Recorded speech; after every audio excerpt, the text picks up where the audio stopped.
Jadi ketika kita nanti meninggal, kita udah nggak bisa lagi beramal, maka anak kita lah yang harus mewakili. Kata saya, Ustaz, ini kan doa minta keturunan, kenapa jadi doa minta jodoh? Har Ibu Sufi, emang ada gitu yang punya keturunan teboga jodoh? Tapi Al-Quran mengajarkan kepada kita bahwa hidup itu 2 kali, mati itu 2 kali, kata Allah. Itu ilmunya udah level hikmah tuh. Jadi ilmu hikmah itu bukan ilmu kanuragan, teterak dibacok, napak sancang gitu ya, bukan. Dikarenakan rahmat dari Allah lah lintalahum, kalian berlemah lembut kepada mereka. Walau kunta fadhan ghalidhal qalb, kalau kamu berhati keras, kasar, lan faddu min haulik, mereka akan menjauh dari sekitarmu.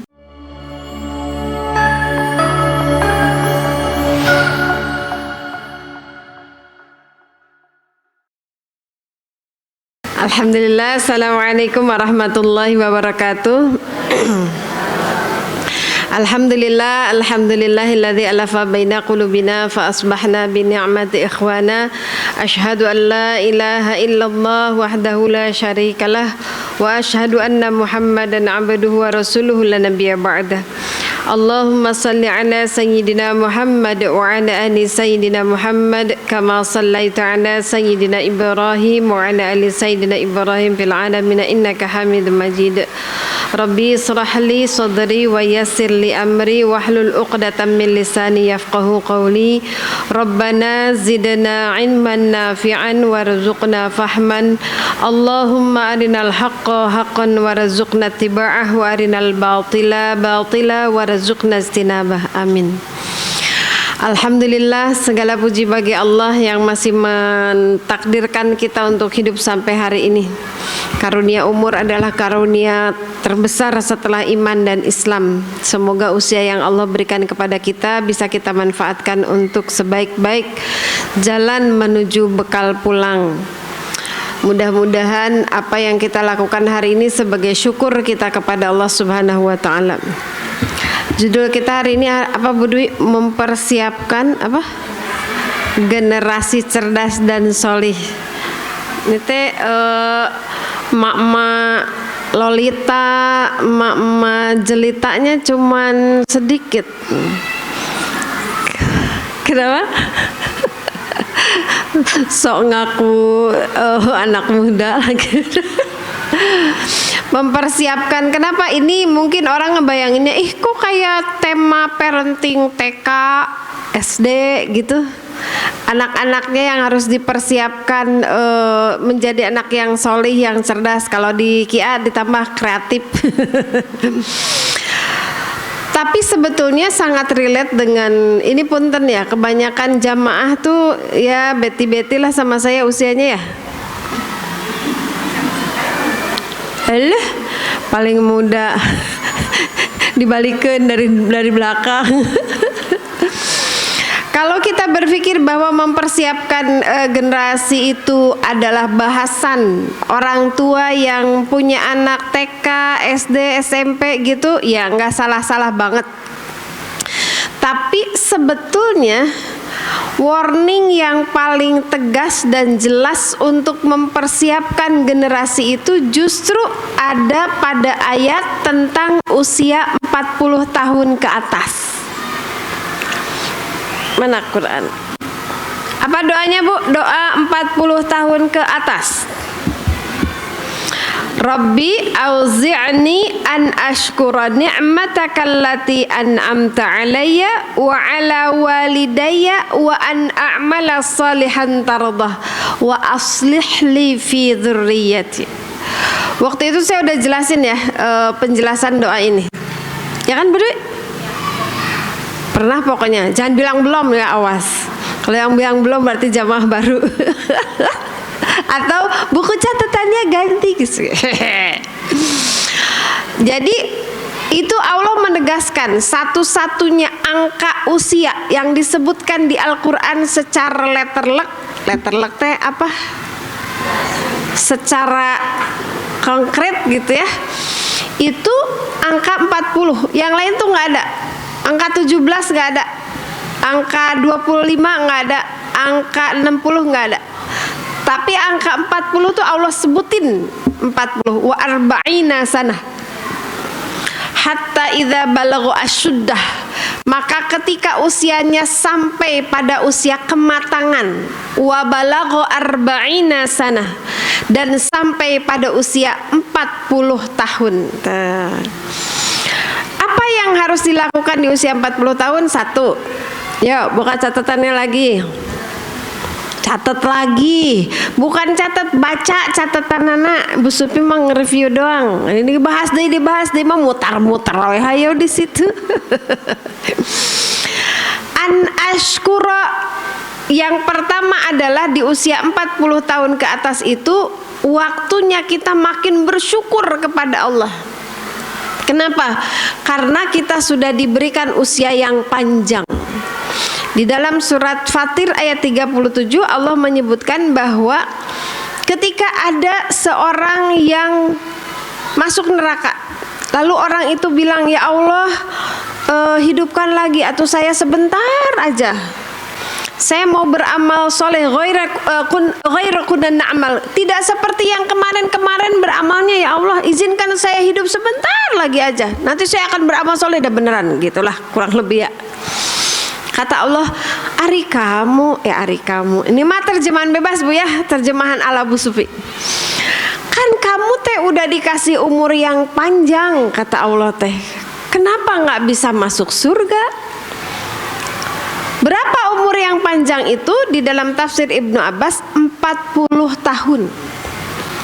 Jadi kalaupun hidup kita tuh cuma sampai 40 tahun, sebetulnya cukup sebagai modal kita teh bisa masuk surga kita. Apalagi kalau 40 plus. Saya udah 15 tahun plusnya. Bu Popong udah berapa? Bu Ridwan udah berapa? Wah, banyak di sini yang plus ya. Yang berapa plusnya? 74. Berarti udah plus 34, hampir 2 kali lipat eta dari modal masuk surga. Jadi kata Allah, usia 40 tahun tuh udah cukup buat kamu. Itu tuh disebut usia panjang di dalam surat Fatir ayat 37 tuh. Berarti kan kalau dikurangi 15 tahun usia balik, berarti 25 tahun beramal soleh sebagai orang yang taklif, orang yang terkena hukum, itu teh cukup untuk masuk surga gitu. Maka harus sangat bersyukur ketika usia kita melewati angka 40. Berarti kita teh udah melewati usia yang Allah skenariokan gitu ya. Dengan usia 40 tahun tuh kita tuh bisa masuk surga. Masya Allah. Kenapa juga harus banyak bersyukur di usia 40 tahun? Karena di usia 40 tahun itu secara biologis itu tuh saatnya kita anti klimaks ya. Saatnya produksi kolagen udah berhenti, kan? Lutut mulai berasa ajib-ajib gitu kan, tulang punggung mulai berasa enak gitu. Itu anti klimaks. Kalau kita nggak punya rasa syukur, pasti kita akan grundel terus. Ya Allah, kenapa sih ini lutut, kenapa sih punggung ini, kenapa sih mata, dan seterusnya dan seterusnya. Tapi kalau kita fokus 40 tahun tuh usia yang panjang, alhamdulillah ya Allah, lutut sakit baru kerasa di umur 55 tahun gitu kan. Berarti kita udah dikasih umur 55 tahun dengan lutut yang nyaman. Banyak-banyakin syukur. Kan sekarang mah udah mulai banyak ini ya Bu, pengurangan. Pandangan udah mulai pengurangan. Saya kalau ngelihat orang dari jauh ya kelihatan bulat aja wajahnya Bu. Jadi kalau ngelihat saya dari kejauhan saya nggak senyum, terus saya kikiran, tah siapa itu teh lagi fokus. Kelihatan aja tuh, matanya ada 4, hidungnya ada 2, mulutnya ada 2 gitu. Udah mulai kurang, alhamdulillah. Coba kalau mata kita di usia segini masih bengras gitu ya. Udah tuh pengennya teh cuci mata aja, window shopping, jalan-jalan. Alhamdulillah lututnya udah nggak kuat-kuat banget. Kalau kuat banget ngaladud we jika nate ngaladud deh naon. Jalan-jalan terus gitu.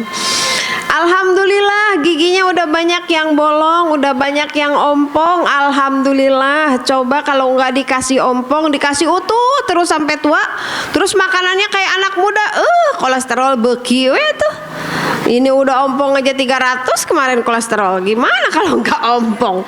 Disyukuri. Nah, yang pertama an askura ni'mataka allati an'amta alayya wa ala walidayya. Saatnya kita bersyukur itu dengan cara beramal soleh, memanjangkan kebaikan orang tua supaya pahala amal soleh kita nyambung ke orang tua.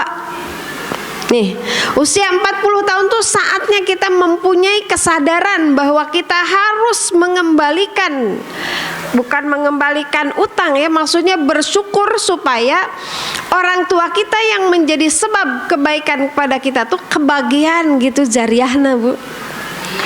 Kita bisa ngaji, kita bisa segala macam sekarang tuh ya karena orang tua kita kan gitu. Maka fokus yang kedua itu adalah fokus berbakti kepada orang tua sebagai bentuk syukur kita kepada Allah. Wa an a'mala sholihan tardah. Yang ketiga, umur 40 tahun ke atas itu saatnya kita bersyukurnya dengan bentuk apa? A'mala sholihan tardah, amal soleh yang diridhoi. Waktu itu sudah saya jelaskan ya. Ini saya lagi review ya. Apa a'mala sholihan tardah itu?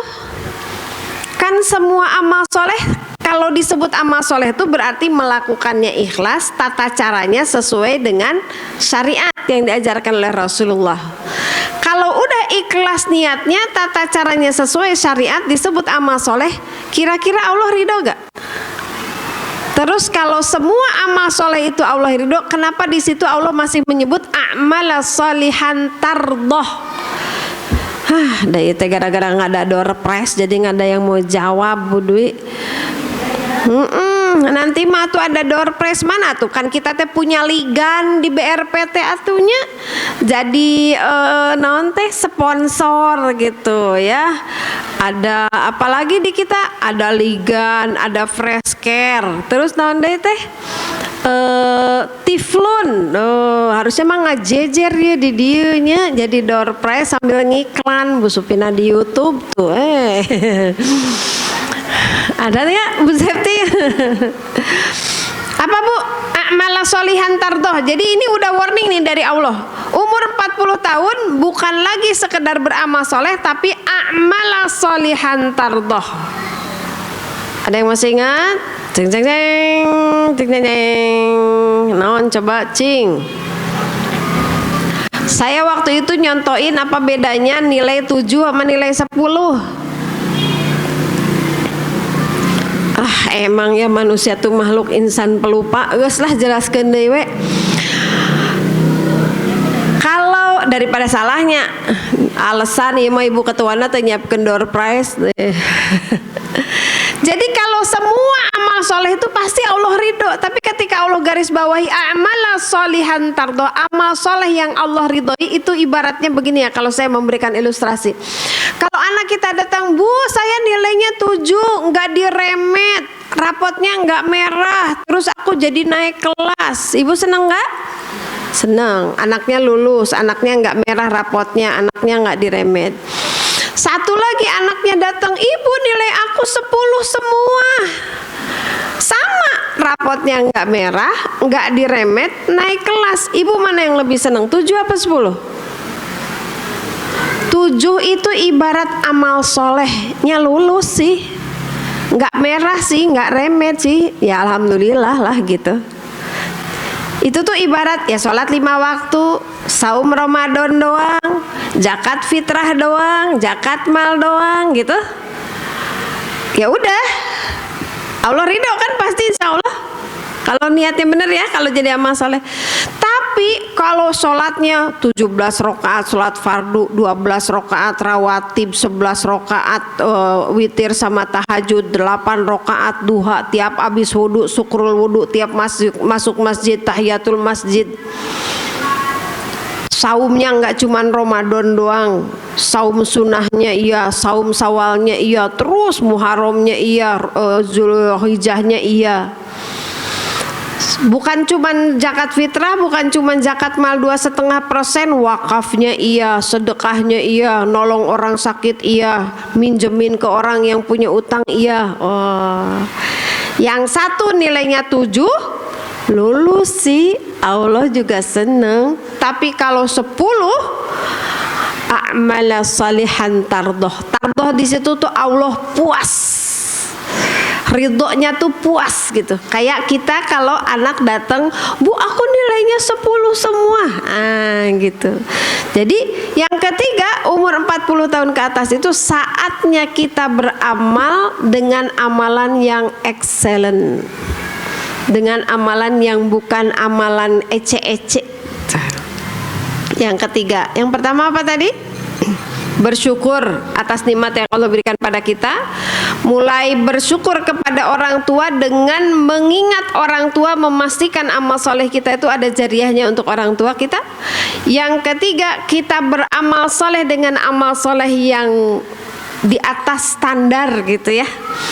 Yang keempat, fa aslih li fi dzurriyyati. Umur 40 tahun ke atas itu kita harus sudah mulai fokus keturunan kita nanti kualitasnya kayak gimana ya.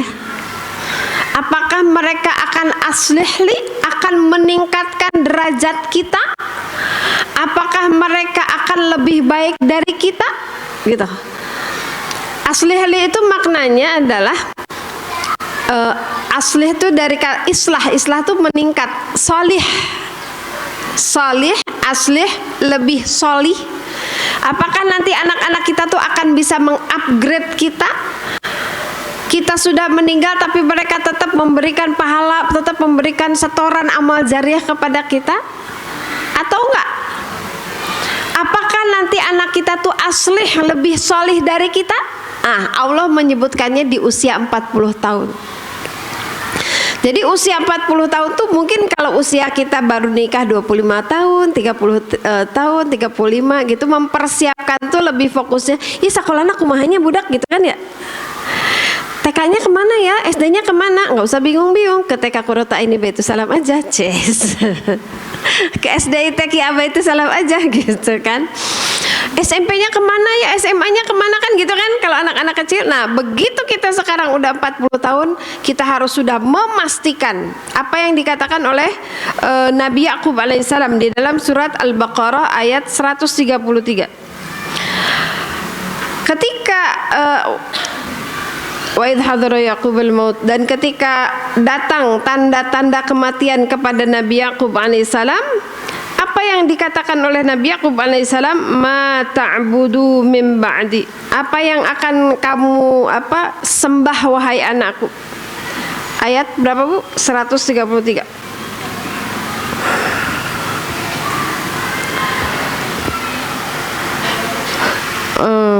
Betul nggak sih? 133 atau 233? Ya kan?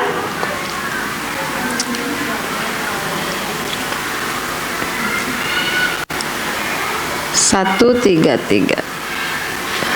Kagaya atunya bawa Quran bisa gede usrit, pakai kacamata hente, meni sok muda pisan. Lain tawakal eta mah teu nyarbod. Tahu nyarbod? Nyadar body. Apa yang ditanyakannya? Ma ta'buduna min ba'di. Apa yang akan engkau sembah setelah aku pergi?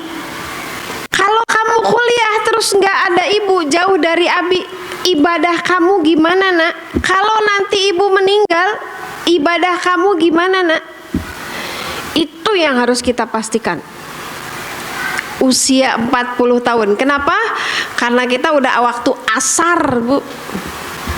Andai kematian itu adalah waktu maghrib gitu ya, usia kita teh udah asar. Asar lagi, asar nyedak jam 5 juga nanti. Kita harus bisa memastikan bahwa ketika kita meninggal nanti, kita tuh masih mendapatkan aliran pahala atas kebaikan kesolehan kita kepada anak-anak kita, dan kesolehan itu dilakukan terus oleh anak-anak kita. Jadi udah harus fokus nih. Jangan merasa tenang, tenang Bu Supi udah mau beres kuliah naoge. Habis kuliah kan nanti kerja terus nikah. Selesai? Enggak. udah harus mulai memastikan gitu. Kita itu rineh itu apa? Tenang.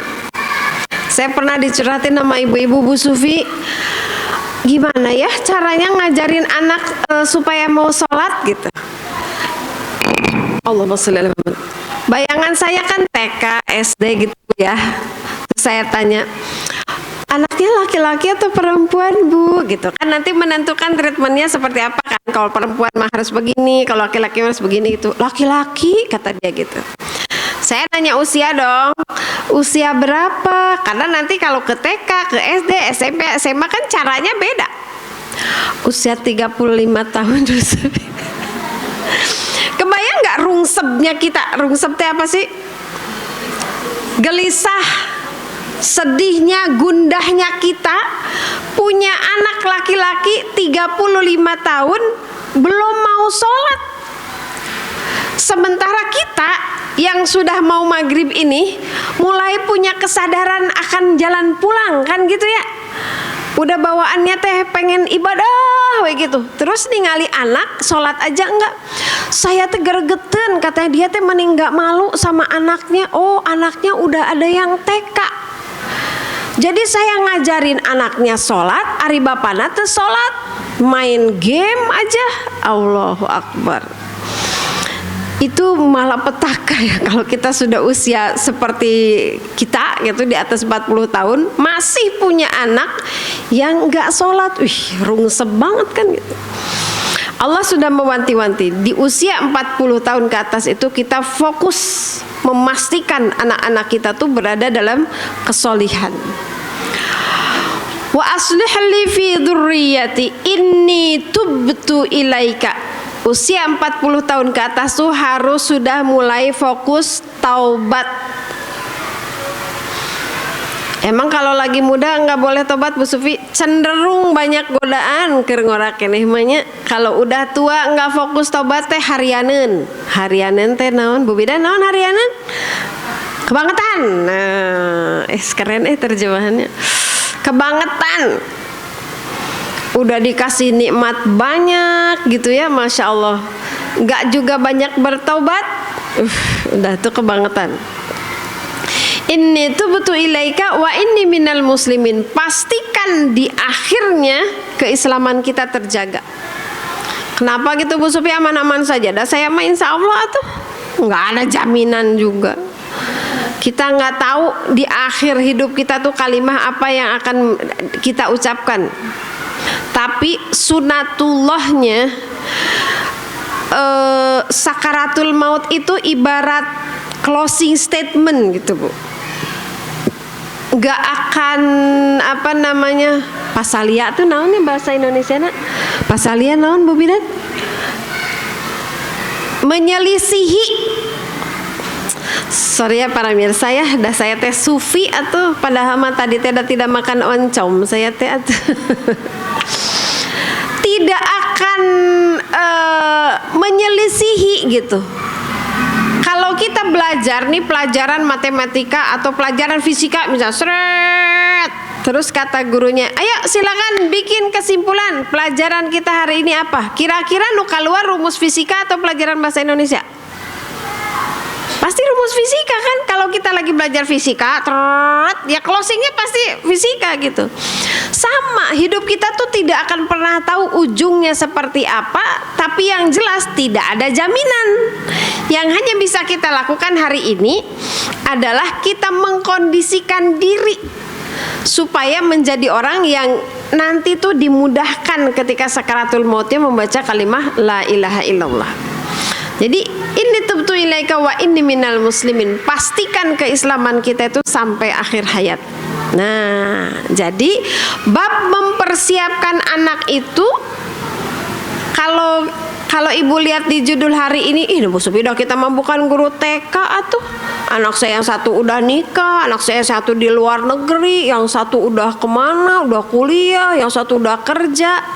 Justru ketika di usia-usia seperti itu di mana mereka tidak ada dalam jangkauan pandangan kita, udah enggak kita kekepin, udah enggak kelihatan sama kita, kita harus memastikan mereka dalam keadaan sholih.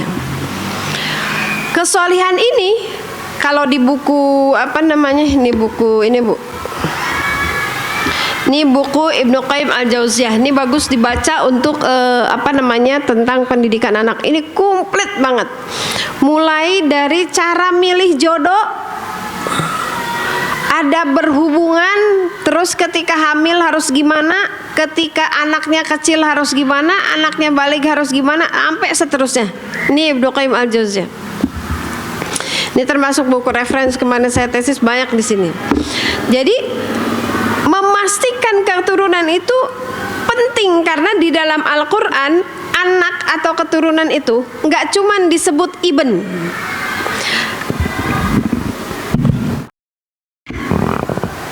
Karunya kameramen.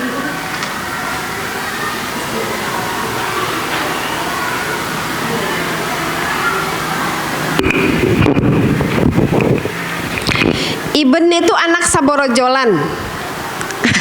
Anak yang dilahirkan nama kita gitu. Binti, bin gitu ya.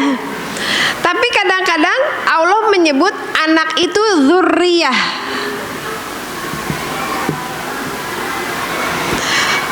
Dzurriyah itu keturunan. Kalau ibn tuh ya anak kita, kalau dzurriyah tuh anak, cucu, cicit, bao, udeg-udeg, janggawareng, kakait siwur, dengen-dengen.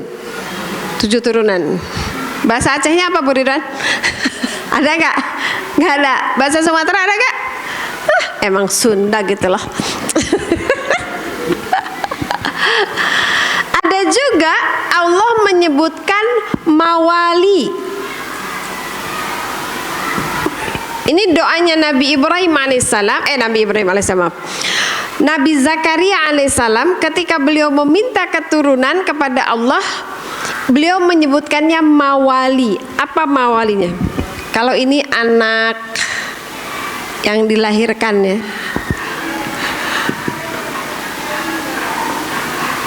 Kalau ini keturunan. Kalau ini mawali itu dari kata wali, yang mewakili secara harfiah lah ya. Jadi ketika kita nanti meninggal, kita udah nggak bisa lagi beramal, maka anak kita lah yang harus mewakili kita untuk ngurusin harta kita, untuk menjaga amal baik yang pernah kita lakukan, untuk menjaga kebiasaan baik yang kita ajarkan. Mawali. Ada juga bahasa lain apa Bu? Surat Al-Anbiya 8, Surat Al-Anbiya 89 apa? Rabbi la tadharni fardan wa anta khairul warisin. Mawaris itu waris, yang mewarisi. Anak itu kan nanti yang mewarisi, dia yang mewarisi harta kita, dia yang mewarisi agama kita, dia yang akan meneruskan. Jadi di dalam surat Al-Anbiya 89, kalau tidak salah benar. Nah iyalah kalau nggak salah benar ya Bu ya. Mana sih Bu Sufi ya?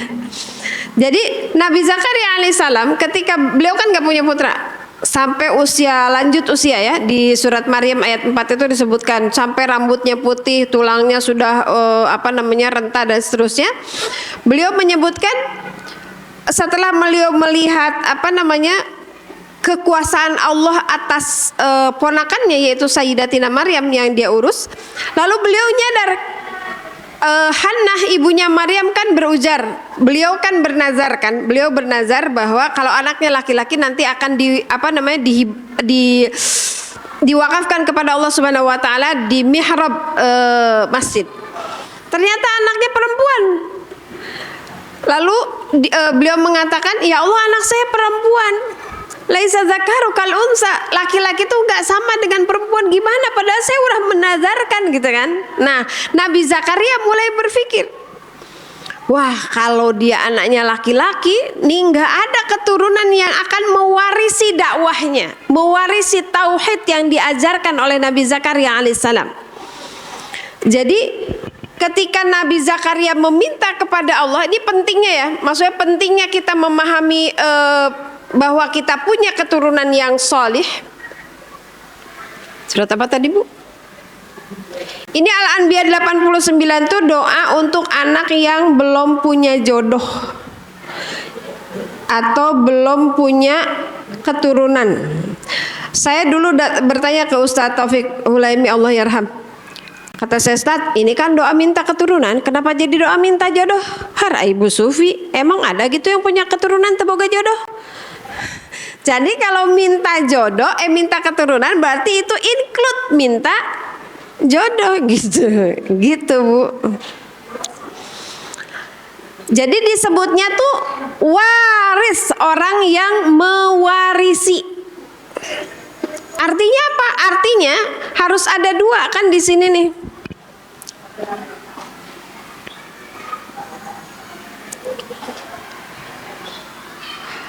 Ada yang diwariskannya, ya kan?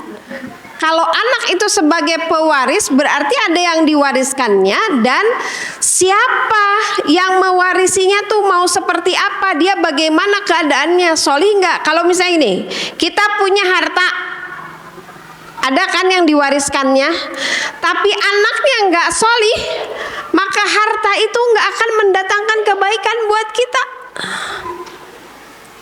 Kita capek-capeknya hulu pet nyawa, suku dijen hulu dijen suku. Ayo, saya ngerti gak? Jungkir balik nyari harta gitu ya. Terus pas kita udah rumah ngejengleng, mobil banyak, deposito, kontrakan, sawah segala macam, itu kan yang diwariskannya. Ini mah ilustrasi harta ya. Tapi siapa dan bagaimana yang mewariskannya? Kalau dia dalam keadaan tidak baik, maka ketika kita meninggal, kita nggak akan kebagian apa-apa dari harta yang kita capek-capek nyarinya itu. Ternyata sama anaknya itu dijual, terus dipakai poya-poya misalnya gitu kan. Tapi coba kalau kita punya anak soleh, kita mewariskan banyak. Surat An-Nisa ayat 9, itu lebih baik ya daripada kita nggak mewariskan apa-apa. Lebih baik kita meninggalkan anak dalam keadaan kaya daripada meninggalkan anak dalam keadaan kere. Tapi kekayaan itu nggak akan berarti apa-apa di tangan orang yang tidak solih.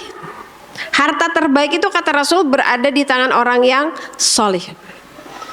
Kalau kita meninggalkan harta banyak, kita meninggal, nanti anak kita tuh dipakai wakaf, terus tanahnya misalnya tuh dibikin rumah Quran, dibikin masjid. Manfaat nggak tuh buat kita? Kebayang nggak? Kita capek-capek di dunia, begitu kita meninggal masih dapat tuh kiriman dari hasil jerih payah kita. Jadi kalau Allah mengatakan bahwa anak itu mawali, anak itu waris yang mewarisi, maka kita harus berpikir dua hal. Apa sih yang akan kita wariskan? Bukan cuma harta ya, amal solihnya, ibadahnya, cara berpikirnya, cara bersikapnya. Karena sekarang anak-anak itu ada tren kan Bu, sekarang ada tren namanya tuh child free. Anak-anak gak mau punya anak, pasangan yang gak mau punya anak, mereka gak punya orientasi ini.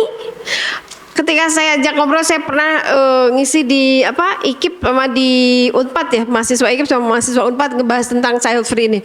Mereka bilang punya anak itu nggak realistis Bu Sufi. Soalnya kita kan udah capek-capek nih kuliah, apalagi yang sampai luar negeri gitu, S2, S3. Terus pas udah nikah kita harus di rumah ngurus anak, riuh kemana-mana, nggak bisa kerja, ilmu nggak kita amalkan, bla bla bla gitu. Terus saya tanya, nanti kalau kamu meninggal, kalau kamu tua gimana? Ya kan kita sekarang nyari uang bebas karena nggak punya anak. Jadi kita kumpulin aja uangnya, nanti kita bayar deh ke pondok panti jompo. Dia berpikir mati adalah mati. Tapi Al-Quran mengajarkan kepada kita bahwa hidup itu 2 kali, mati itu 2 kali, kata Allah. Kapan kita hidup lagi? Ya nanti setelah kita dimatikan kita hidup lagi dalam keabadian. Nah, hidup keabadian itulah yang harus kita persiapkan. Mereka berpikirnya sampai di situ aja. Mikirnya tentang lingkungan hidup. Coba kan kalau sekarang semua banyak punya anak. nanti sampah makin banyak kata dia gitu. Nanti tanah ini makin terkooptasi untuk perumahan. Nanti banjir di mana-mana bla bla bla bla bla. Iya kalau kagak diatur. Kalau orang nggak punya adab, kalau orang nggak punya akhlak. Coba kalau punya adab, punya akhlak. Nggak ada tuh nebang pohon sembarangan terus nggak ditanam lagi kata Rasul. Kalaupun besok kamu tahu besok adalah kiamat, di tanganmu ada sebiji kurma, tanam kata Rasul. Ini mah hadis yang budian banget dah pokoknya. Mana budian? Ya kalau kita nggak pakai adab ya seperti itu. Makanya katanya kenapa di Jerman itu kalau di rumah makan ada yang nggak ngabisin makanan itu didenda. Kenapa? Karena dia sudah menzolimi, bahasa kitanya, dia sudah menzolimi keturunannya. Ada yang minum airnya nggak dihabisin, makanan yang nggak dihabisin, itu adalah dari alam yang notabene alam itu harus dipersiapkan untuk keturunan kita. Jadi kita mahnya, kadang-kadang dinamai jatuh masih penuh. Minuman cuma disuruput berapa tinggalin. Pas orang Indonesia ceritanya ada yang di Jerman gitu terus disamperin sama waitressnya dibayar. Kenapa? Suka-suka saya kan berarti kan udah dibayar. Enggak. Dia punya kepedulian lingkungan untuk anak-anak masa depan. Karena keturunan itu mawali dan dia waris. Ini yang harus dibayangkan. Jadi di kitab ini ada satu bab kita tuh diajarkan untuk berdoa supaya kita minta keturunan. Bukan berarti kalau tidak punya keturunan kemudian kita jadi terputus ya. Terputus tidak punya jariah amal soleh, enggak.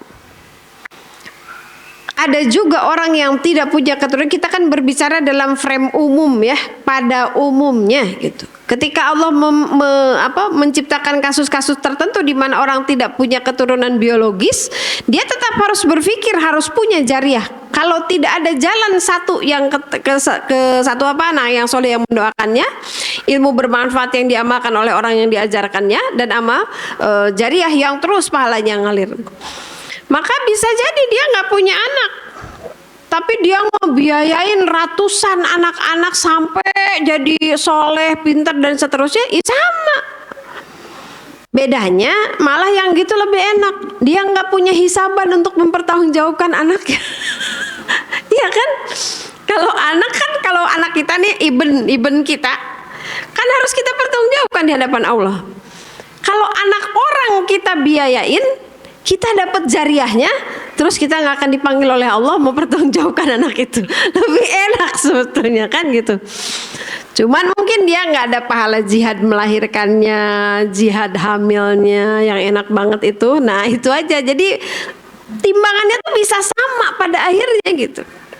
Nah di bab ini ada sampai 20 halaman lebih kalau tidak salah ya. Bab anjuran memohon keturunan. Ini banyak nih di sini.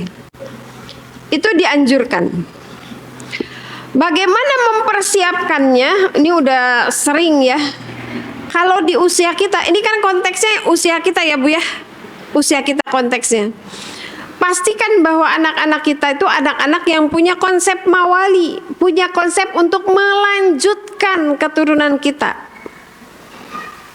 Jadi kita harus support anak kita untuk menikah. Itu bagian dari supaya kita punya rantai mawali itu. Nggak berhenti di anak kita doang gitu.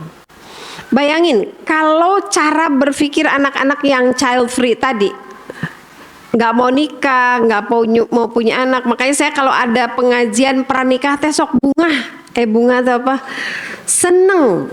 Masih ada anak muda di Indonesia yang mau nikah tuh seneng. Atau yang 4 bulanan tuh saya seneng.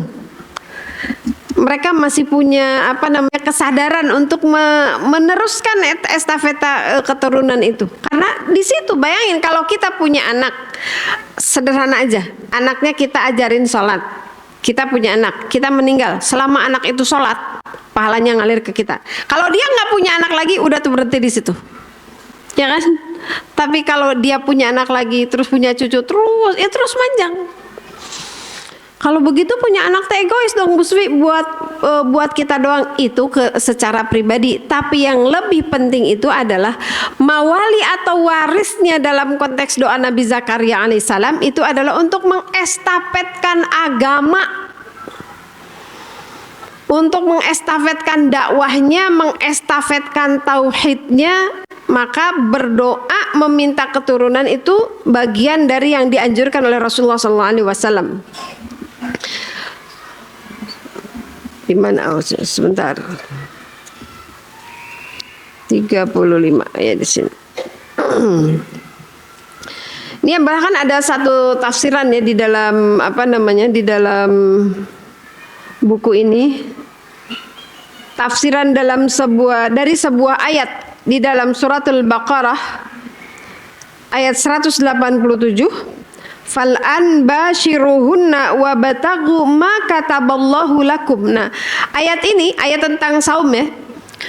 Ayat tentang saum di ayat 187 itu fal'an bashiruhunna, maka sekarang di ayat 187 itu boleh seseorang yang siang harinya saum Ramadan maka malam harinya mendatangi istri-istrinya, lalu dikatakan ma kataballahu lakum. Kata ma pada ayat ini adalah maksudnya keturunan. Wabatagu, jadi setelah kamu mencampuri istri-istrimu itu, wabatagu maka ibtigo, ambillah ma apa-apa. Di sini maksudnya adalah keturunan sebagai konsekuensi dari hubungan suami istri itu. Nah, ini bahasannya dibahas di dalam konteks Ramadan, sehingga ada yang mengatakan di buku ini, mak di sini adalah meminta anak menunjukkan bahwa dalam konteks Ramadan pun orang itu tidak dianulir kebutuhan untuk mempunyai keturunannya, kebutuhan untuk berhubungan suami istrinya. Itu menandakan bahwa itu perkara penting di sisi Allah Subhanahu wa taala. Tapi tidak kalah pentingnya lagi bukan sekedar punya anak, tapi bagaimana memastikan anak itu. Benar ya Bu ya, kalau misalnya anak-anak sekarang itu berpikirnya tuh kan cerdas-cerdas ya, cerdas, pakai logika gitu. Jangankan anak, cucu saya aja udah pakai logikanya, kadang-kadang geleng-geleng kepala saya. Hanin mau main panas-panasan pakai sunscreen, kata ontinya, nanti hitam loh gitu. Nggak apa-apa onti, hitam kan nggak dosa, ada kok yang masuk surga hitam. Mau mengelak dari sebuah perintah tuh gitu, canggih banget itu sekarang Maya. Anak disuruh nikah sekarang, makanya hati-hati kalau kata anak saya, paling sebel kalau aku dibawa ke majelis ibu-ibu, terus ibu teh ngomonginnya teh, ini mantu, ini gitu. Sekarang udah nikah ya, alhamdulillah lagi hamil Bu, mohon doanya. Udah 4 tahun nikah. Waktu pandemi itu baru dikasih sama Allah, alhamdulillah hari ini insyaallah. Aku paling sebel katanya kalau udah itu tuh ngomonginnya jodoh melulu. Nanyainnya, kon atuh kapan atuh? Kon ada ihwan kesini, kamu teh gak punya pacar, gak punya ini, atau kamu teh udah berapa tahun gitu kan ya? Itu ekspresi kita bener sih Bu, tapi jangan pika sebelen. Waqul lahuma qaulan, kalau kepada orang tua kariman. Kalau dalam konteks itu qaulan ma'rufan. Dulu saya pernah jelasin ya apa qaulan ma'rufan, sadidan, lainan, balighan, maisuran. Jadi disampaikan dengan cara yang baik, bahwa kita itu memerlukan estafeta keturunan itu bukan cuma sekedar memenuhi kebutuhan biologis, tapi ada agama yang harus kita jaga, yang harus kita estafetkan dakwahnya, itu yang penting. Sekarang itu berketurunan itu menjadi sebuah keuntungan umat Islam di negara-negara besar, negara-negara Eropa yang mereka cara berpikirnya udah gak mau nikah, gak mau punya anak. Akibatnya apa? Piramida pendudukan mereka seperti piramida terbalik.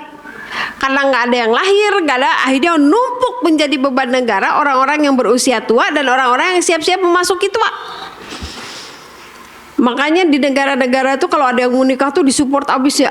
Wes, ipar saya di Australia tuh, wah fasilitasnya cakep banget dah. Lahiran gratis, kontrol gratis, nanti susu gratis, langsung dikasih asuransi, wah segala macam. Anaknya sekolah aja dikasih laptop sama negara, sama uang pulsa, sama uang jajan, sama uang transport, pokoknya mengah-ngahning weh. Dijogain biar mau jadi penduduk. Kenapa? Masyarakat sana udah nggak mau nikah.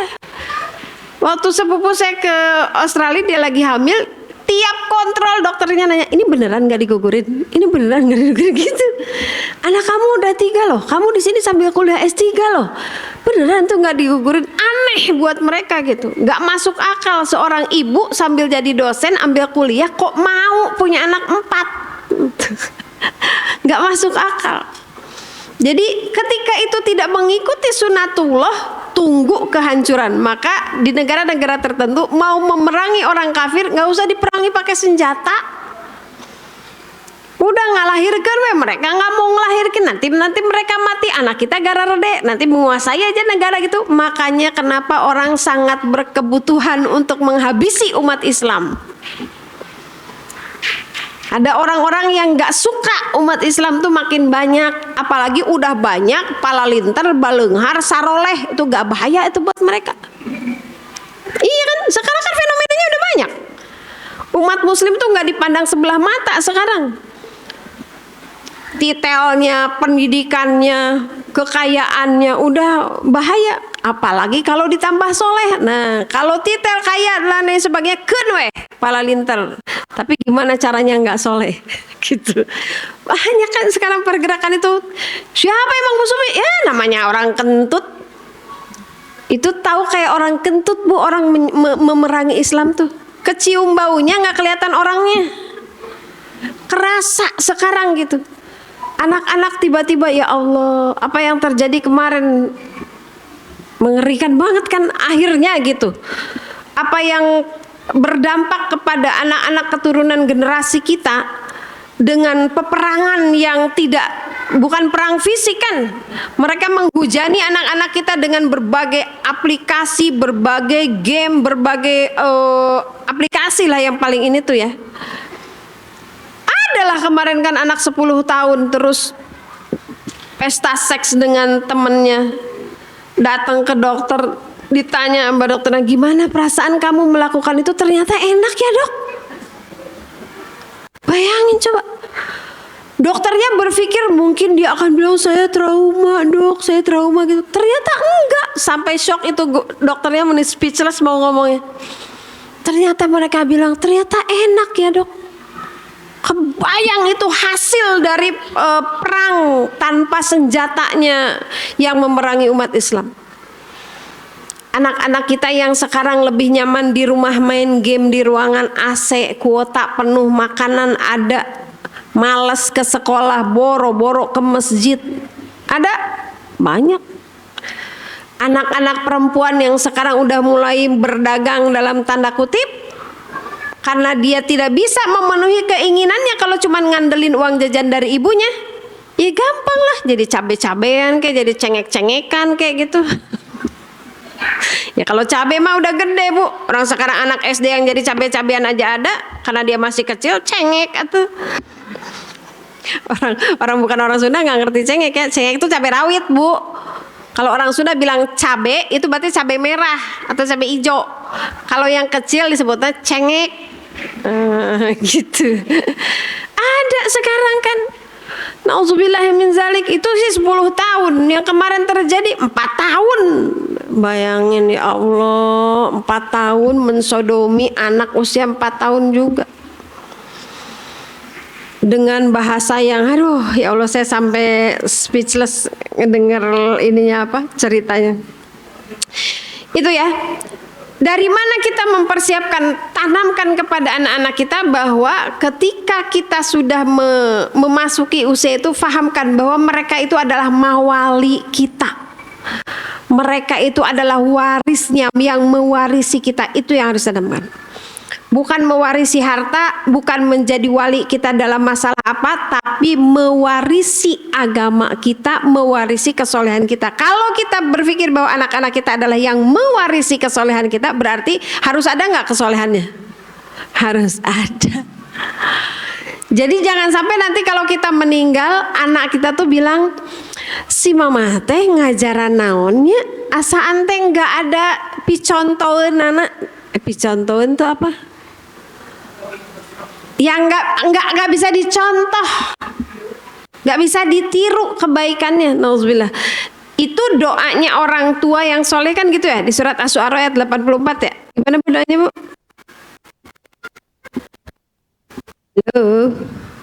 Asy-Syu'ara 83 sampai 85. Doa supaya kita jadi orang tua soleh. Kita kan pengen punya anak soleh nih. Orang tuanya dulu berdoa supaya kita jadi orang tua soleh. Masa hilang lagi catatannya gue 10 kali jika nanti ada dicatat ku Bu Sufi. Amalkeun atuh. Tadi catat teu naon, asal diapalkeun terus diamalkeun. Ini butuh banget Bu kita tuh. Rabbi habli hukma wa alhiqni bis salihin waj'al li lisana sidqin fil akhirin waj'alni min warasati jannatin na'im. Oh iya mah ibu mah tawadunya ditaros teh mau ngejawab saya takut ria Bu Sufi. Kalau ria kan nanti amal soleh saya gugur gitu. Saya mau husnuzon we. Surat apa Bu? Asy-Syu'ara ayat 83 sampai doanya siapa ini? Nabi Ibrahim alaihi salam. Ketika beliau dikaruniai keturunan oleh Allah Subhanahu wa taala, itu doanya salah satunya. Karena doa-doa di dalam Al-Qur'an itu sebagian besar yang terkait dengan anak dan keluarga itu doanya Nabi Ibrahim alaihissalam. Ketika beliau diberikan keturunan, beliau berdoa, "Ya Allah, karuniakan kepadaku hukman." Apa itu hukman? Hukman itu di situ diterjemahkannya hikmah atau ilmu. Kenapa bukan Rabbi habli ilman, tapi hukman? Karena untuk punya mendidik keturunan itu nggak cukup ilmu yang sederhana. Hukman itu ilmu tingkat hikmah. Dalam sebuah penjelasan disebutkan ilmu tingkat hikmah itu sampai ketika kita bicara nih, kalau kita mau nasehatin anak kita teh nggak usah pakai urat, nggak usah pakai melotot, nggak usah pakai curug, nggak usah pakai 8 oktav gitu. Jadi kita bilang, kakak sholat, anak tuh sholat, nah gitu. Itu ilmunya udah level hikmah tuh. Jadi ilmu hikmah itu bukan ilmu kanuragan, teterak dibacok, napak sancang gitu ya, bukan. Ilmu hikmah itu kalau ilmu itu kita sampaikan dari mulut kita, orang tuh langsung ngerti, langsung nurut, langsung paham. Nah, itu disebutnya ilmu hikmah. Saya kalau bertemu dengan, dan ilmu hikmah itu tahu dari mana? Itu tuh bukan diberi oleh Allah jering kayak ilmu laduni gitunya. Bukan, itu berbanding lurus dengan kualitas ibadah kita, kualitas kedekatan kita kepada Allah Subhanahu wa taala. Coba kalau kita dengerin tausiahnya Al-Mukarram Kiai Haji Didin Hafiduddin misalnya gitu. Nggak ada tuh kayak saya pakai ekspresi, pakai pepeta, enggak. Ustaz Didin mah kieu. Tapi kalau ngedengerinnya tuh kita tuh kayak gitu gimana gitu. Ya kan Bu? Gitu nggak sih? Buya Ibdal tuh kalau ceramah enggak kayak saya kan kudu pepeta, pakai ekspresi, pakai apa, enggak. Biasa we, tapi kitanya tuh dengernya tuh yes, gitu. Nah, itu ilmu hikmah. Jadi kalau kita masih cerewet kadang, salat enggak? Salat. Itu can hikmah berarti ilmu kita. Kenapa Luqman itu disebut Luqman Al-Hakim? Karena beliau itu ilmunya level hikmah, Bu. Sekali ngomong jamaahnya tuh langsung ngerti, langsung paham. Sekali langsung soleh. Makanya diabadikan oleh Allah nasihatnya Luqman kepada anaknya. Detil banget kan itu nasihat Luqman kepada anaknya. Nah, kalau kita sampaikan kepada anak kita belum tentu seperti kualitas anaknya Luqman merespon pembicaraannya Luqman. Makanya beliau tuh bukan nabi. Beliau tuh bukan nabi, tapi Allah abadikan namanya menjadi nama salah satu surat, dan kemudian Allah ceritakan nasihat dia kepada anak di dalam Al-Quran. Ada yang bertanya, Luqman, ini bahasa terjemahan ya, kenapa kamu teh? Jadi katanya Luqman tuh muridnya nggak segini bu, segini mah recehnya. Luqman mah kalau sekali pengajian ribuan, orangnya teh banyak. Pokoknya kemana dia pergi orang tuh akan mengejar dia. Pernah ada yang bertanya, kenapa sih kamu teh gimana sih kok bisa gitu muridnya teh di mana-mana banyak, orang teh ngadeg-deg naon Bu Bidan? menyengaja mendatangi, tuh kan diterjemahkan pakai bahasa Indonesia mah kudu sakalimat panjangnya, bahasa Sunda mah ngadeg-deg udah. Kenapa banyak aja orang teh kalau engkau ceramah teh orang pada sengaja datang pengen dengerin? Mungkin kata Luqman, punten, Luqman itu dalam sebuah keterangan nggak good looking, tekasep. Jadi katanya disebutkan bibirnya tuh agak doer. Kata beliau, mungkin dari bibir yang seperti ini cuma yang baik-baik, yang benar-benar yang keluar dari sini, itulah yang membuat orang tuh jadi ngedengerinnya tuh eces gitu. Eces, jelas. Sampai ke hati, sampai ke pikiran gitu kan, langsung ngendep di hatinya. Karena yang keluarnya baik gak melewati mulut yang kotor. Kalau melewati walaupun ceret isinya susu, tapi kalau di mulut ceret itu adalah arang, serek ngomong mehong, pasti keluarnya nggak putih kan. Jadi kata beliau, mungkin karena dari bibir yang seperti ini cuma keluar perkara-perkara yang baik. Oh pantesan atunya kita mah nggak sampai level hikmah bu, masih ada kan kita mah. Kamu teh ya, kenapa tuh kayak gitu? Cepetan enggak? Masih banyak sampahnya di sini, masih banyak kotorannya. Jadi walaupun keluarnya dari dalam tuh baik, sholat nak baik kan? Nyuruh sholat, nyuruh ngaji, nyuruh apa kan baik tuh. Mungkin nih mulut ceretnya masih ada kotoran, jadi akhirnya yang bersih nggak nyampe ke anak. Makanya doa pertamanya hukman wa alhiqni bis-shalihin, ya Allah masukkan aku ke dalam golongan orang-orang yang solih. Ini dalam rangka supaya kita punya sesuatu yang diwariskan sebelum kita berpikir bagaimana siapa yang akan mewarisi kita. Wa alhiqni bis-shalihin, masukkan aku ya Allah ke dalam golongan orang-orang yang soleh supaya kita ke bawah soleh. Karena orang tua yang soleh di dalam Al-Kahfi ayat 82, wa kana abuhuma salihan. Ini dijelasin juga ya di sini di di kitabnya Ibnu Qayyim itu. Orang tua yang salih ghalibnya akan menjadikan anak yang saleh. Kenapa saya bilang ghalibnya? Karena ada juga yang enggak. Iya kan? Nabi Nuh alaihissalam anaknya saleh enggak? Nabi Nuhnya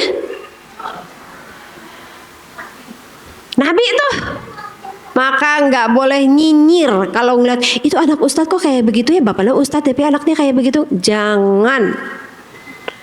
Allah nggak pernah tuh bilang, ay kamu Nuh, kamu teh nabi, ay anak kos gitu patut, nggak. Nyada Allah mantek itu atunya. Coba cari di dalam Al-Quran ayat yang Allah tuh menegasikan nyinyirin Nabi Nuh alaihissalam dalam masalah pendidikan anak, ada gak? Gak ada. Kenapa? Karena Allah tahu usaha yang sudah dilakukan Nabi Nuh itu seperti apa. Jadi nggak usah, nauzubillah min zalik ya. Kalau misalnya kita hari ini, ya Allah anak teh kieu-kieu keneh wae geningan gitu ya. Belum seperti yang kita harapkan gitu. Sholatnya masih ekspres parahyangan. Ya Bu ya. Anak-anak tuh Masya Allah. Kita baru nyapu 4 petak udah selesai 4 rakaat. Belum kita seperti yang kita inginkan. Berusaha aja. Nabi Nuh itu sampai detik itu anaknya mau kelelep, mau tenggelam, dia masih bilang, ya Allah itu anak saya. Allah mengatakan, dia bukan anak kamu, itu keturunan saya, itu keluarga saya, dia bukan keluarga kamu, kata Allah. Karena ternyata ibu sekalian, yang disebut dengan keluarga yang nanti disebut kumpul di akhirat itu di surga Aden, keluarga itu ikatannya bukan cuma nasab tapi akidah. Ikatannya tuh akidah. Kata Allah, dia bukan anakmu. Karena begitu akidahnya lepas semuanya.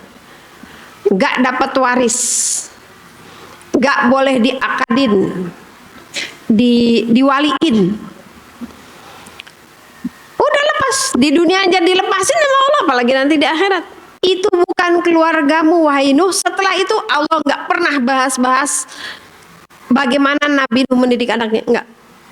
Jadi yang perlu kita lakukan tuh sekarang, ya mendidik aja udah. Doain, sebut namanya satu-satu gitu kan ya.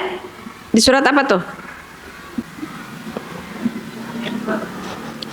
Suka nggak ngedoain anak satu-satu pakai nama sesuai ayat Al-Quran? Robbi wa inni samaituhu Ihsan wa inni u'idzuhu bika wa dzurriyyatahu minasyaitonir rajim. Rabbi inni samaituha Maryam wa inni u'idzuha bika wa dzurriyyataha minasyaitonir rajim. Wa inni samaituha Qanita wa inni u'idzuha bika wa dzurriyyataha minasyaitonir rajim. Nah itu bararengong. Oh tawadu Bu Supi bisi ngeria mau ngejawab teh. Belum dicatat, ganti lagi catatan anak. Eta ge 10 tahun catatan ganti terus. Makanya ikat di dalam catatan, ikat di dalam amal. Jadi Allah tuh mengajarkan kepada kita supaya anak kita soleh, anak kita tuh baik dan seterusnya. Sebut satu-satu, name by name, one by one. Itu Allah ngajarin. Surat apa? Meniriut ngajejeng Bu Supi tanya ujian wae atuh. Al Imran ayat 36 tuh kan, berarti ngejarawab tadi mah tawadu. Sami Bu, saya ke tawadu, tara mawa duit. Mau ATM aja. Doanya itu ya. Sebut namanya satu-satu di waktu terbaik. Lalu kalau kita punya masalah sama anak, aduh ya Allah, anak teh masih kayak begini aja, sebut ketika kita qiyamul lail, kalau perlu sholat hajat khusus 2 rakaat untuk anak kita. Ini yang satu misalnya, kan biasanya ibu-ibu banyak mau sholat hajat teh lamun, Bu doain ya Aa mau sidang, kakarak ibu nate sholat hajat. Mau interview, kakarak sholat hajat gitu ya.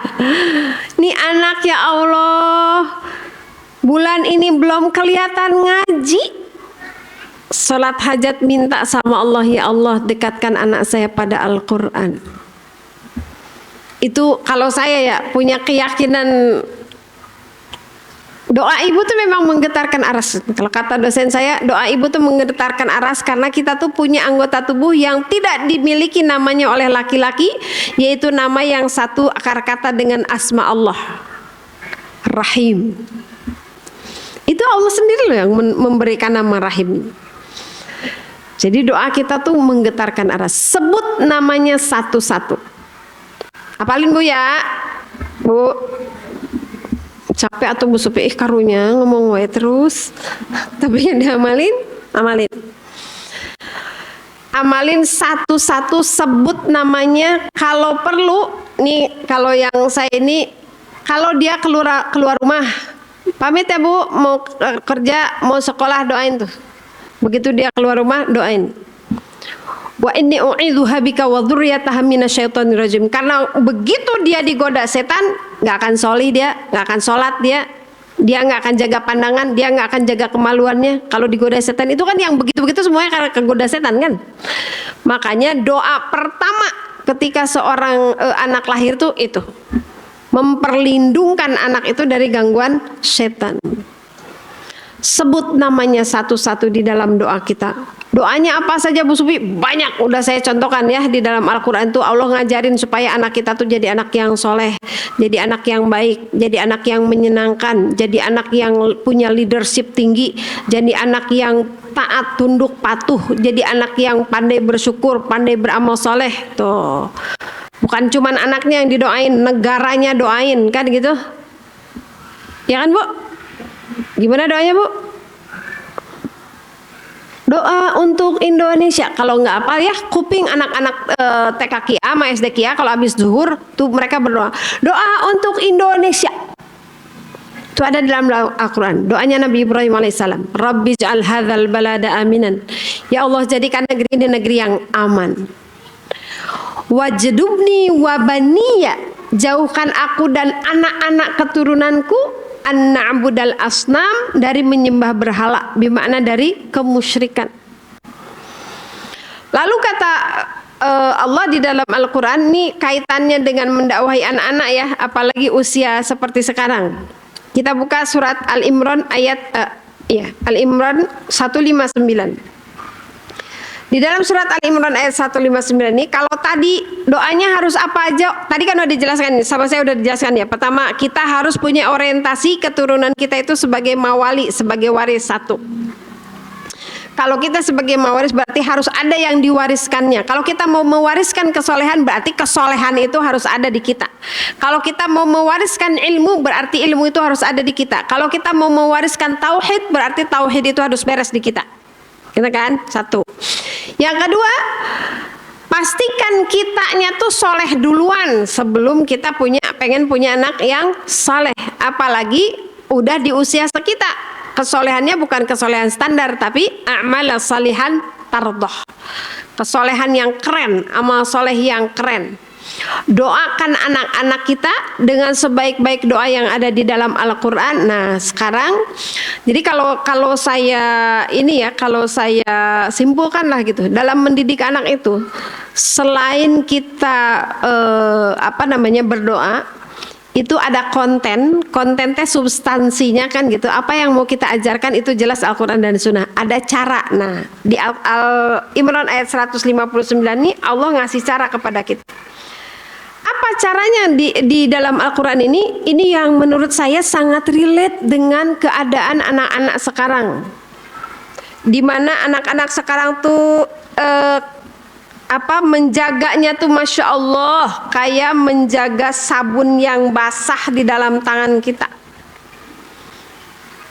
159. Betul nggak Bu? Iya. Fabima rahmatin minallah, dikarenakan rahmat dari Allah lah lintalahum, kalian berlemah lembut kepada mereka. Walau kunta fadzan ghalidhal qalb, kalau kamu berhati keras, kasar, lan faddu min haulik, mereka akan menjauh dari sekitarmu. Jadi ini Allah ya, yang ngendika Allah, yang menyampaikan Allah. Kalau kita mau berlemah lembut, dari mana datangnya kelembutan hati kita? Lemah lembut hati kita itu dari rahmat Allah.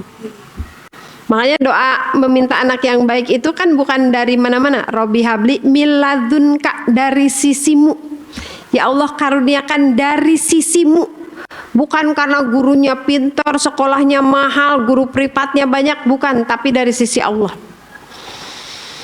Lau kunta fadzan ghalidhal qalbi lan faddu min haulik, kalau kamu keras, kasar, maka mereka akan menjauh dari sekitarmu. Tapi Bu Sufi, anak saya teh kalau nggak dikerasin nggak nurut. Kalau dikasarin malah makin membangkang. Nah, karena kelembutan itu nggak kita mulai dari awal. Ya kan Bu? Saya lah ini motong nyontokin batur. Saya teh lahir di Pandeglang, bintang Leo. Wis naon hubungan anak? Kebayangan Bu tegasnya kayak gimana? Udah tuh. Maka ketika kita mau berlemah lembut, si ibu kunaon segitu kan. Saya ingat banget itu. Waktu itu anak pertama saya usia berapa ya? 4 tahun. Mungkin dia sayanya lagi soleh hari etatenya, lagi bager gitu. Terus kata anak saya, ibu nggak sakit kan? Jadi kalau kita diam dikiranya kita sakit karena biasanya ngawek-wek gitu kan. Fa'fu, lalu kata Allah seperti apa setelah berlemah lembut? Fa'fu anhum, banyak-banyaklah memaafkan mereka. Ya Allah Bu, namanya anak sama orang tua tuh ya, Masya Allah. Kadang-kadang nih udah seusia kita, anak-anak kita tuh kan berada pada posisi di mana dia tuh udah mandiri, udah mau apa aja bisa beli sendiri, kemana pergi nggak butuh ditemenin sama kita kan gitu kan. Kalau udah gede tuh udah berasa keluar dari belahan batu kan. Kadang-kadang tuh suka gitu kan. Maafkan. Apa itu maafkan? Maafkan itu ampuni plus dilupakan kekurangannya. Jadi salah satu ekspresi kita tidak memaafkan anak itu adalah menyebut-nyebut kesalahannya. Karena yang disebut memaafkan itu ghafirallahu wa ubali'u, kata Allah. Aku ampuni, aku hapus dosanya. Lalu setelah itu aku gak mau peduli lagi, gak mau bahas-bahas lagi. Nah, kita tuh kadang suka keasikan begitu ya. Disebut lagi, terus enggak, jangan sampai si A kemarin juga tumpah dia nuang sayur teh. Terus aja seolah-olah kalau si A nuangin sayur pasti tumpah. Kata malaikat, amin. Nah, udah jadi itu. Nanti kata istrinya, kenapa sih kamu kalau nyuangin sayur tumpah melulu? Didoain emak. Fa'fu anhum. Lalu wastaghfir lahum. Sering-sering memintakan ampunan. Kalau tadi fa'fu anhum tuh kita memaafkan mereka. Kalau sekarang yang kedua ini wastaghfir lahum, mintakan ampunan kepada Allah untuk kesalahan dosa-dosa yang mereka lakukan. Boleh jadi kitanya mah nggak tahu, tapi hakon lah, setiap manusia itu pasti punya dosa kan. Mintakan ampunan kepada Allah tentang anak-anak kita.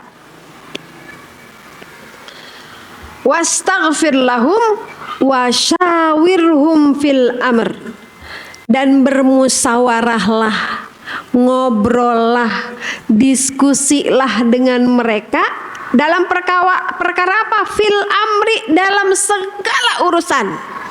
Al amr di situ pakai alif lam, itu menandakan ma'rifat.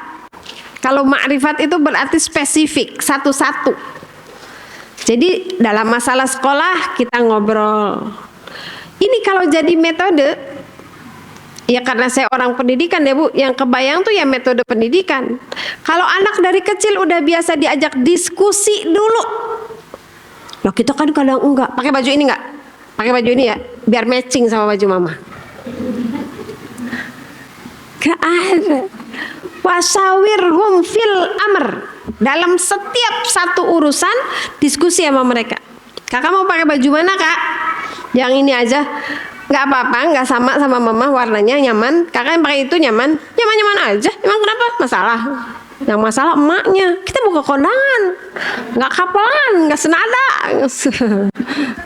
Kata anaknya, emang kenapa kalau beda warna masuk neraka? Jadi wasyawirhum ini maknanya adalah berdialog, berdiskusi, bermusyawarah. Makanya setiap ada masalah apapun, kalau kita nggak setuju dengan mereka, kita ingin mereka melakukan sesuatu, kita ingin mengungkapkan perasaan, mungkin ya anak-anak kita tuh bisa jadi misalnya apa sih ya contohnya,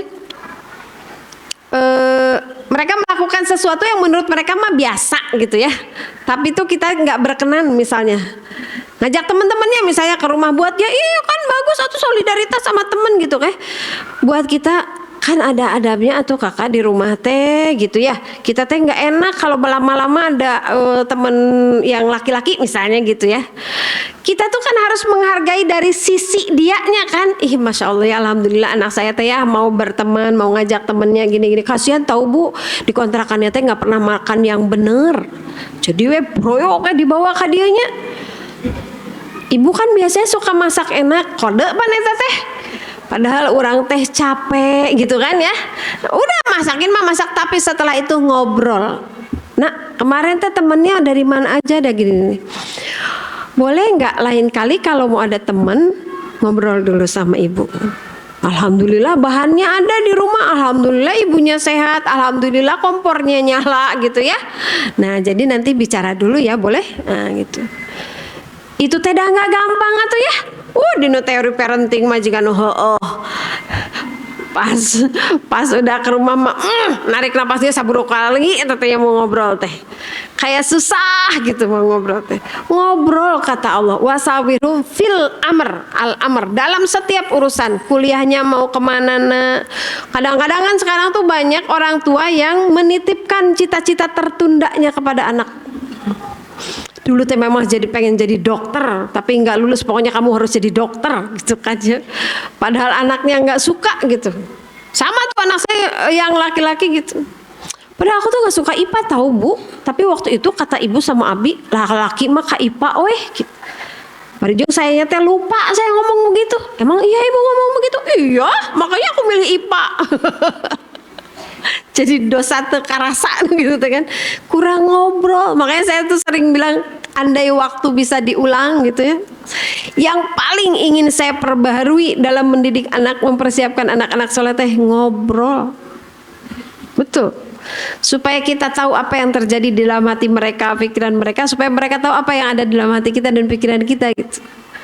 Kalau mereka nggak paham bahwa kita tuh berada di fase gitu ya, yang udah mikirnya tuh mati kan, kalau kita kan udah mikirnya tuh udah husnul khotimah gitu kan, kita memikirnya gitu. Lah anak-anak kita kan belum nyampe ke situ, sehingga ketika dia main game kita tuh mikirnya langsung gitu, ya Allah itu teh dosa, itu teh dihisab detik demi detik teh dihisab, gitu ya, ya nggak masuk lah.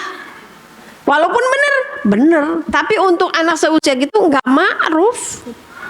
Ya beda. Nah kebanyakan orang tua sekarang berantem sama anak itu karena orang tua berada pada fase husnul khotimah, anak-anak berada pada fase yang masih mencari, masih ngararaba gitu kan, masih mencari-cari jalan. Yang boleh jadi anaknya tuh gagap mencari jalan tuh karena salah orang tuanya juga gitu kan. Itu banyak banget bu, kalau ngintip-ngintip handphone saya, curhat emak-emak tuh ya begitu kebanyakan. Jadi selain didoakan, dimaafkan, dimintakan ampunan kepada Allah, dan setelah itu diajak ngobrol. Baru setelah itu semua kita lakukan, fatawakal ala Allah. Nah itu yang dilakukan oleh Nabi Nuh alaihissalam. Coba cari dialognya Nabi Nuh dengan anaknya, ada tuh di dalam Al-Quran. Ceritanya bagaimana Nabi Nuh mengkomunikasikan tauhid kepada anak. Fatawakal ala Allah, innallaha yuhibbul mutawakkilin. Jadi tawakal itu setelah kita mendoakan, setelah kita berusaha, bukan cuma dari sejak milih pasangannya dipilih, kata Rasul, yang wadud dan maulud, yang bisa melahirkan dan penuh cinta kasih, yang punya riwayat baik keluarganya, bibit bebet bobot bencek orang Jawa mah gitu ya. Ketika berhubungannya ketika melahirkannya. Kemarin saya seminar mempersiapkan anak soleh dan cerdas dari dalam kandungan. Jadi kesolehan itu bukan cuma milih pasangannya, ketika berhubungannya, selama hamilnya diapain tuh janin itu akan berpengaruh. Lalu nanti setelah lahir, di buku ini ada sampai 0 sampai 2 tahun anak tuh harus diapain sih? 0 sampai 2 tahun, 2 sampai 7 tahun, 7 sampai 10, 10 sampai 13, 13 sampai 15 tahapannya. 0 sampai 2 masa ar-rodho'ah, masa penyusuan. Gimana caranya di masa penyusuan itu? Masya Allah ya, Bu Eli Risman cerita, jadi kenapa anak-anak sekarang banyak yang bunuh diri? Salah satu faktor penyebabnya itu adalah karena di otak mereka itu tidak ada, kalau mereka punya masalah tuh mentok gitu loh Bu. Harusnya mereka tuh punya masalah, kalau pengalaman waktu disusuinnya tuh bener, itu mereka akan punya pikiran. Bayi itu kalau punya masalah bayi apa sih? Ngompol, lapar, sakit, gatel, keringetan, dan seterusnya. Di otak bayi itu setiap saya punya masalah, ada ibu yang meluk, ada bau badan yang seperti ini, ada usapan yang seperti ini, dan itu kata Bu Eli itu tuh akan tersimpan di otak mereka. Sehingga nanti kalau udah besar, kalau mereka punya masalah seberat apapun, yang kepikir tuh pelukan ibunya. Nah itu sekarang nggak ada. Itu sekarang nggak ada.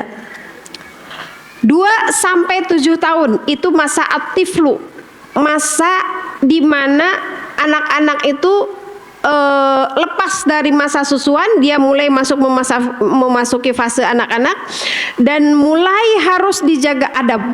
Salah satu yang Al-Quran jelaskan di usia ini adalah menjaga pandangan mereka dari aurat.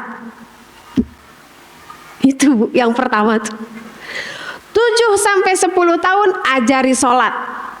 10 sampai 13 tahun masa hazawar, mempersiapkan untuk balik. 13 tahun sampai 15 tahun itu sudah memasuki masa balik. Ini di sini ada jelas. Kalau mau lebih jelas lagi di tesis saya. Maksudnya ngejelasin yang di sini pakai bahasa yang receh gitu. Kalau ini mah ada macanya lumayan lah ya gitu. Baik ibu-ibu rahimakumullah, kita adalah orang-orang yang senantiasa berproses, dari hari ke hari berproses. Maka yang tidak boleh dan harus selalu ini, kalau saya mau ngajarin parenting kayak apapun, yang paling utama adalah melibatkan Allah dalam setiap fase pendidikan anak, apapun itu. Kalau sekarang ibu-ibu fase mau nikahin anak, libatkan Allah. Kalau kita tidak melibatkan Allah, nanti bisa jadi kejadiannya tidak sesuai dengan yang kita inginkan. Kalau kita tidak melibatkan Allah, aral teh naon nya kitu we lah, naon ya bahasa Indonesia na aral atuh, bukan eta mah aral melintang atuh. Apa Bu? Ngadumal gitulah gitu ya. Saya teh geus tawakal ke Allah tapi kejadiannya kayak gini, gimana sih Allah teh? Nah gitulah kurang lebih. Ketika anak punya masalah, pertama yang harus dihubungi itu Allah. Surat Al-Anfal ayat 36. Nah dibuka deh bukunya geus diasupkeun ka atas.